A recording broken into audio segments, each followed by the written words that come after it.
Live TV, सच सबसे आगे। नमस्कार, आदाब। आप देख रहे हैं द लाइव टीवी। आपके साथ मैं मोहम्मद अफजल आलम। तबलीग जमात का मामला आने के बाद टीवी डिबेट में और न्यूज़ चैनल पर इस प्रकार हिंदू मुस्लिम की डिबेट होने लगी और ऐसे एक संप्रदाय को, ऐसे एक मुस्लिम समुदाय को दिखाया जाने लगा कि जैसे मानो भारत में कोरोना वायरस मुसलमानों ने ही फैलाया है और कोरोना वायरस फैलाने की मुहिम चला रखी है। इसी को लेकर करके जितना तेज़ी से सांप्रदायिकरण हो रहा था और धार्मिक उन्माद फैलाया जा रहा था, वो भी मेन स्ट्रीम मीडिया के द्वारा, और फेक न्यूज़ फैलाया जा रहा था, इसको लेकर करके जमीयत उलमाए हिंद ने सुप्रीम कोर्ट में याचिकाएं दायर की थी। आज उस याचिका पर वीडियो कॉन्फ्रेंसिंग के जरिए 3 सदस्यों की पीठ ने सुनवाई करते हुए 3 सदस्यों की पीठ की अध्यक्षता खुद chief justice of India Sharad Arvind Bobde कर रहे थे। उन्होंने सुनवाई करते हुए कहा कि हम अंतरिम फैसला इस पर नहीं दे सकते और प्रेस पर रोक नहीं लगा सकते। अभिव्यक्ति की आज़ादी हम नहीं छीन सकते जो प्रेस को मिली हुई है। और साथ में उन्होंने ये भी कहा कि प्रेस काउंसिल ऑफ इंडिया को आप अपने याचिका में पार्टी बनाए, पक्षकार बनाए। इसी को लेकर करके आगे क्या हुआ मैं बताऊंगा, लेकिन सुप्रीम कोर्ट के सीनियर वकील एहतसाम हाशमी का इस पर क्या कहना है, उनको सुनिए। जैसा कि आपको पता है कि जमीयत उलमा हिंद की पिटीशन पे आज सुप्रीम कोर्ट में सुनवाई थी। सुप्रीम कोर्ट ने सिर्फ ये डायरेक्शन दी है जमीयत उलमा हिंद को कि प्रेस काउंसिल ऑफ इंडिया को आप एज ए रेस्पोंडेंट इम्प्लीट करिए और फिर केस की सुनवाई 2 हफ्ते के बाद शुरू होगी। कोई भी इंटरिम ऑर्डर या इंटरिम रिलीफ सुप्रीम कोर्ट ने नहीं दिया है। जमीयत उलमा हिंद के पास ऑप्शन है कि वो इम्प्लीट करा सकते हैं प्रेस काउंसिल ऑफ इंडिया को। उसके बाद सुप्रीम कोर्ट इस पे डिटेल ऑर्डर दोनों पार्टीज को सुनने के बाद पास कर सकता है।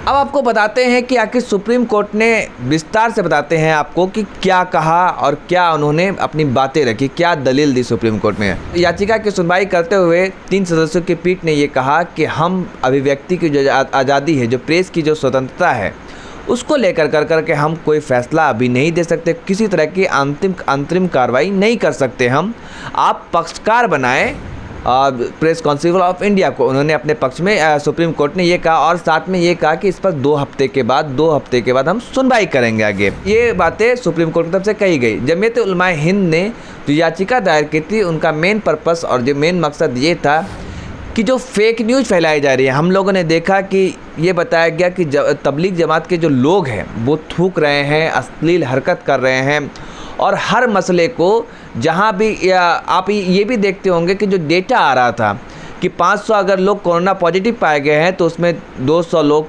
तबलीगी जमात से, इस तरीके से जो डेटा दिया जा रहा था, तो इससे भी कहीं ना कहीं सेंटिमेंट लोगों का भड़क रहा था और एक कम्युनिटी को टारगेट कहीं नहीं किया जा रहा था। तो इसको लेकर के जो फेक न्यूज़ हो या फिर और भी जो धार्मिक उन्माद फैलाया जा रहा था, वो भी मेन स्ट्रीम मीडिया से और हिंदू मुस्लिम की डिबेट, और ये साबित हो गया हिंदुस्तान में कि जो कोरोना वायरस है वो हिंदुस्तान में निजामुद्दीन मरकज़ से फैला है, उसका सेंटर है, एपिक सेंटर है, और साथ में मुसलमान ही कोरोना वायरस फैलाने के ज़िम्मेदार है।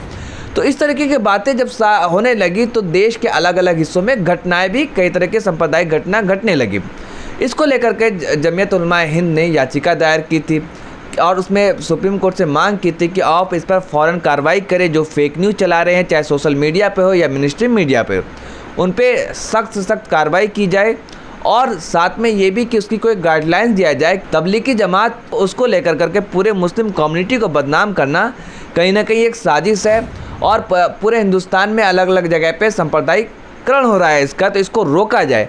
लेकिन सुप्रीम कोर्ट ने आज ये कहते हुए इस फैसले पे अभी 2 हफ्ते का टाइम लिया है कि हम इस पे प्रेस की स्वतंत्रता पे दखल नहीं दे सकते। आप प्रेस काउंसिल ऑफ इंडिया को पार्टी बनाए, उसका काम है देखना कि कौन फेक न्यूज़ फैला रहा है, कौन नहीं फैला रहा है। हम इस पे 2 हफ्ते के बाद और आगे सुनवाई करेंगे।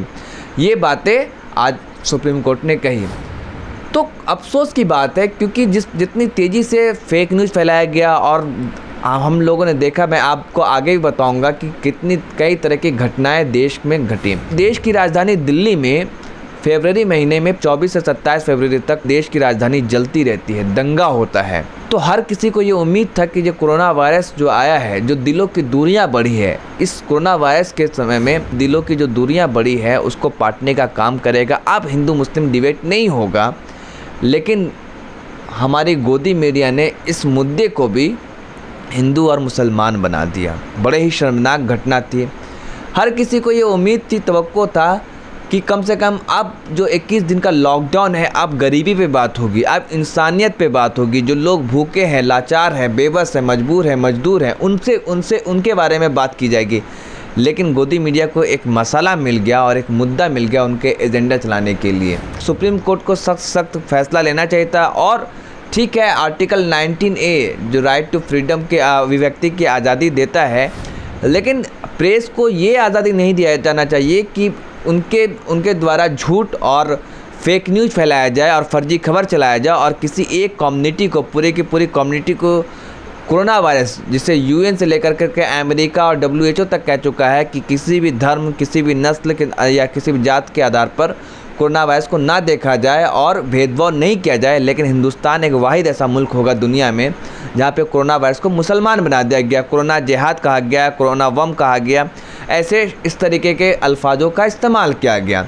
तो कहीं ना कहीं ये शर्मनाक घटना थी जो एक लोकतांत्रिक देश में और वो भी धर्मनिरपेक्ष देश में इस तरीके की घटना घटी। अब आपको बताते हैं कि गोदी मीडिया के द्वारा जो ये जहर और नफ़रत फैलाया गया, जो सांप्रदायिकरण हुआ, उसका असर हमारे समाज पर क्या पड़ा।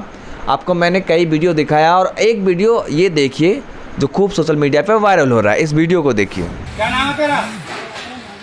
मोहम्मद सालिम। बहन की दे बहन, रोज टीवी देख रहा, बहुत ठीक है, रोज टीवी देख रहा। इस वीडियो में एक सब्जी बेचने वाला जो शख्स है, जो रेहड़ी वाला है, वो ठेला लेकर करके किसी हिंदू बस्ती में, मोहल्ले में जाता है। वो बस्ती जो है, ये वीडियो बताया जा रहा है, ये वीडियो है बदरपुर एक्सटेंशन का, और जो पिटाई कर रहा है उसका नाम है परवीन बब्बर। हालांकि पुलिस ने इसको गिरफ़्तार कर लिया है और इसको जेल भेज दिया है।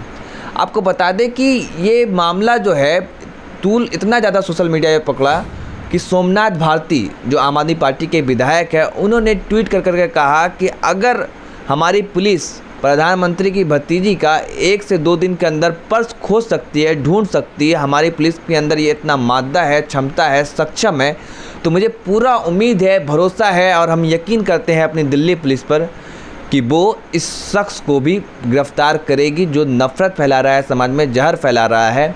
और उसका नतीजा हुआ कि दिल्ली पुलिस ने केवल 24 घंटे से भी कम के अंतराल में इस शख्स को गिरफ़्तार कर लिया, परवीन बब्बर को, जो एक मुस्लिम शख्स को जो सब्ज़ी बेचने गया था उसकी पिटाई कर रहा था और भद्दी गालियां दे रहा था।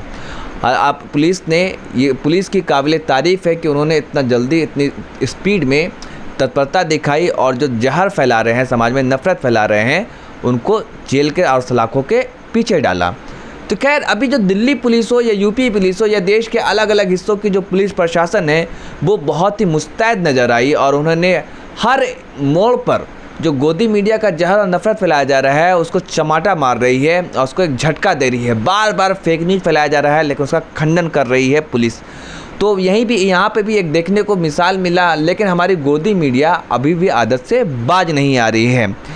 और आपको बताते हैं कि इससे पहले ही मैंने एक घटना दिखाया था कि ये जो सांप्रदायिकरण हुआ, ये ध्रुवीकरण और धार्मिक उन्माद फैलाया गया गोदी मीडिया के द्वारा, उसका असर एक और ये हुआ कि एक नौजवान दिलसाद जो दिल्ली के बवाना में 22 साल का दिलसाद को 3 लड़के, 3 उसके गांव के ही लोग उसे एक सुनसान जगह ले जाकर के ये कहते हैं ये कोरोना जिहाद फैलाने के लिए आया है, ये साजिश करने आया है, और उसको पीटते हैं जिसकी हालत गंभीर है और हॉस्पिटल में भर्ती है।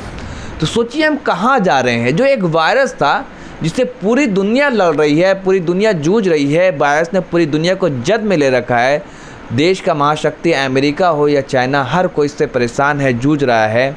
अभी तक कोई जोड़ और तोड़ नहीं निकल पा रहा है इस वायरस के इलाज का, लेकिन हमारी मीडिया ने इसका जोड़ भी निकाल लिया और इसका धर्म भी ढूंढ लिया, इसका संप्रदाय भी ढूंढ लिया कि ये किस धर्म, किस संप्रदाय, किस विचारधारा का है। इससे शर्मनाक हरकत क्या हो सकती है।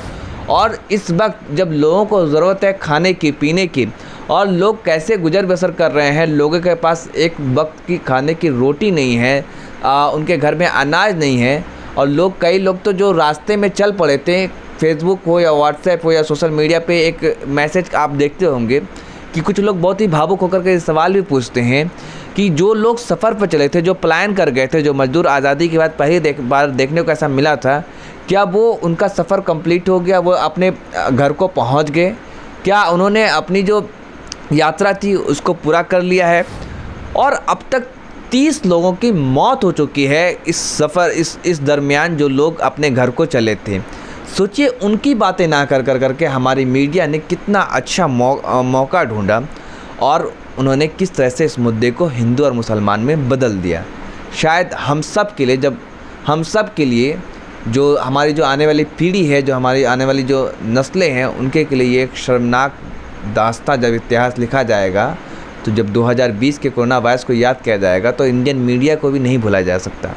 जो इंडियन मीडिया नहीं बल्कि गोदी मीडिया, उनके द्वारा जो जहर और नफ़रत फैलाया गया है, जो समाज में फैला है, वो कोरोना वायरस से ये बड़ा वायरस है जो आपसी तफरका और आपस में लोगों के साथ मिलने जुलने की जो परंपरा थी उसको ख़त्म करने की कहीं ना कहीं अपने फ़ायदे के लिए, अपने एजेंडे के लिए ख़त्म करने की एक कोशिश की है, जो हमारी परंपरा और संस्कृति को तोड़ने की एक साजिश नज़र आती है। तो खैर, आप सावधान रहें, सतर्क रहें और जो आपसी भाईचारा है उसे बिल्कुल बरकरार रखें, क्योंकि इनके भक्ति और इनके एजेंडे में ना आए।